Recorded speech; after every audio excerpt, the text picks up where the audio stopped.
Entramos en materia informativa da man precisamente desas declaracións que lles falábamos do alcalde estradense ese mesmo. Concretamente, e logo do que onte podían ver aquí nesta televisión, as declaracións e a acusación directa do voceiro do Partido Popular, José López Campos, de que o alcalde se beneficiaba directamente no seu patrimonio do como queda a súa casa, a súa vivenda no Plan Xeral de Ordenación Municipal. Hoxe era o propio dono que saltaba a palestra para desmentir a situación.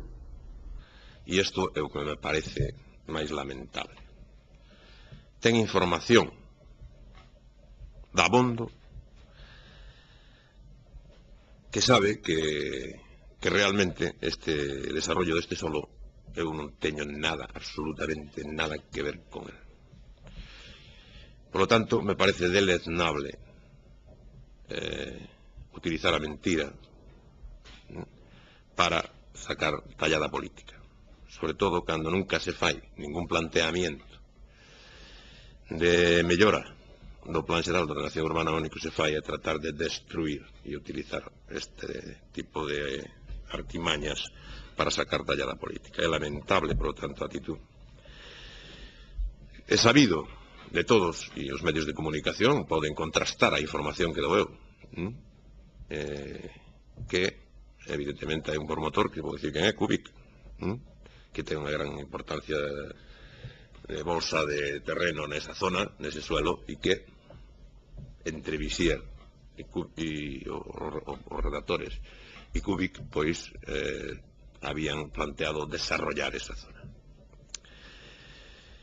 Por lo tanto, eu falei con eles, e eles están dispostos a aclararlle aos medios de comunicación como se fixo ese procedimento. E saben os dous tamén perfectamente que eu non tuve absolutamente nada que ver con ese desarrollo. Por outro lado,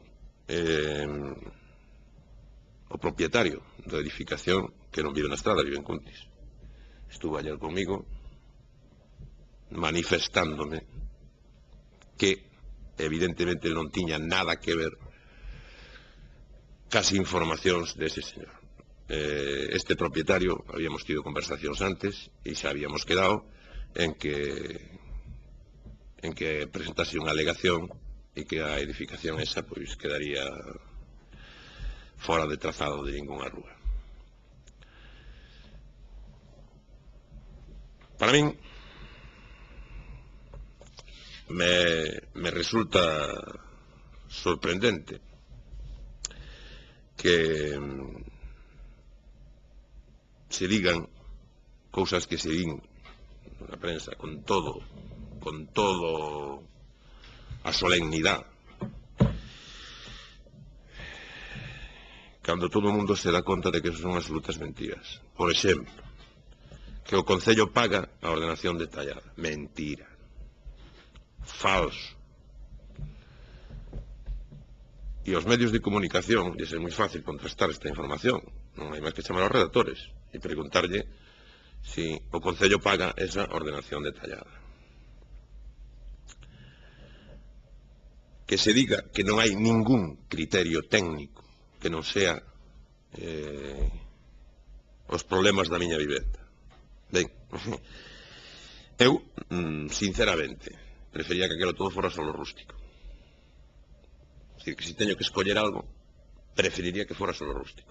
Pero miren unha cousa, esa rúa tiña outro trazado no plan anterior.